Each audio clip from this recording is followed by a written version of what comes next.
നമസ്കാരം, ജന്മഭൂമിയിലേക്ക് സ്വാഗതം. ദക്ഷിണേന്ത്യയിലും ശക്തി നേടി ബി.ജെ.പി. അഖിലേന്ത്യാ പാർട്ടിയായി മാറിയത് അഖിലേന്ത്യാ അധ്യക്ഷനും കേന്ദ്ര ആരോഗ്യമന്ത്രിയുമായ ജെ.പി. നദ്ദ. ആന്ധ്രാപ്രദേശിലും എൻ.ഡി.എ അധികാരത്തിലെത്തിയതോടെ ബി.ജെ.പി. ഉത്തരേന്ത്യൻ പാർട്ടി എന്ന ബോധപൂർവമായ പ്രചരണം ജനം തള്ളിക്കളഞ്ഞെന്ന് ജെ.പി. നദ്ദ പറഞ്ഞു. തെലങ്കാനയിൽ സീറ്റ് ഇരട്ടിയാക്കി കേരളത്തിൽ ആദ്യമായി ബി.ജെ.പി. വിജയം നേടിയിരിക്കുന്നു. മൂന്നാം തവണയും മോദി സർക്കാർ അധികാരത്തിൽ വന്നത് ചരിത്ര നേട്ടം.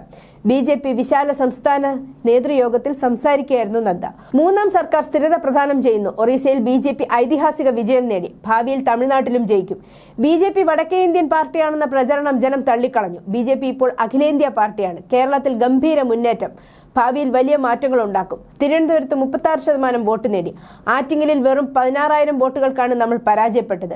തിരുവനന്തപുരം, തൃശൂർ കോർപ്പറേഷനുകളിൽ ബി.ജെ.പിയാണ് ലീഡ് ചെയ്തത്. 6 മുനിസിപ്പാലിറ്റികളിൽ മുന്നിലാണ്. കോൺഗ്രസിന് 3 തെരഞ്ഞെടുപ്പിൽ ലഭിച്ചതിനേക്കാൾ 45 സീറ്റ് അധികം ഇത്തവണ ബി.ജെ.പിക്ക് കിട്ടി.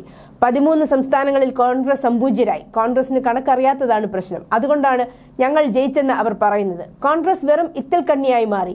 സഖ്യകക്ഷികളുടെ വോട്ട് കൊണ്ട് മാത്രം വിജയിക്കുന്ന പാർട്ടിയാണത്. ബംഗാളിൽ ഒറ്റയ്ക്ക് മത്സരിച്ചപ്പോൾ തോറ്റു തുന്നമ്പാടി. ബി.ജെ.പിയുമായി നേരിട്ട് ഏറ്റുമുട്ടിയ സ്ഥലങ്ങളിൽ കോൺഗ്രസിന്റെ സ്ട്രൈക്ക് റേറ്റ് വെറും 26%. അഴിമതി മാത്രമാണ് കോൺഗ്രസിന്റെ ആശ്രയം. കുടുംബാധിപത്യമാണ് അവരുടെ ലക്ഷ്യം. സ്വന്തം കൊടി പോലും ഒഴിവാക്കിയാണ് വയനാട്ടിൽ മത്സരിച്ചത്. ബി.ജെ.പിക്കാർ മരണം പോലും വരിച്ചു കൊടി ഉയർത്തുന്നവരാണ്. 15,000 പാർട്ടികൾ ഇന്ത്യയിലുണ്ടെങ്കിലും ബി.ജെ.പി. മാത്രമാണ് ആശയത്തിന്റെ അടിസ്ഥാനത്തിൽ പ്രവർത്തിക്കുന്നത്. കോഴിക്കോട് ദേശീയ സമ്മേളനത്തിൽ കാശ്മീരിന്റെ പ്രത്യേക പദവി റദ്ദാക്കുമെന്ന് പറഞ്ഞു. അയോധ്യയിൽ രാമക്ഷേത്രം സാധ്യമാക്കിയെന്നും ജെ.പി. നദ്ദ പറഞ്ഞു.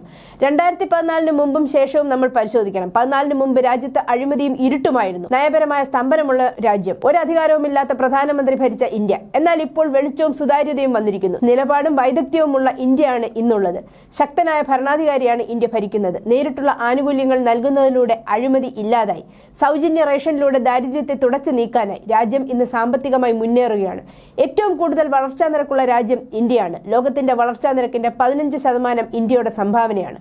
മൂന്നാമത്തെ സാമ്പത്തിക ശക്തിയായി മോദി സർക്കാർ ഇന്ത്യയെ മാറ്റും. കേരളത്തിൽ ദേശീയപാത വികസനം നടക്കുകയാണ്. റെയിൽവേയും വിമാന സർവീസും മെച്ചപ്പെട്ടു. പ്രതിരോധ സാമഗ്രികളുടെ ഇറക്കുമതി കുറച്ച് കയറ്റുമതി ചെയ്യുന്നുവെന്നും ജെ.പി. നദ്ദ പറഞ്ഞു. News desk, Janmabhumi.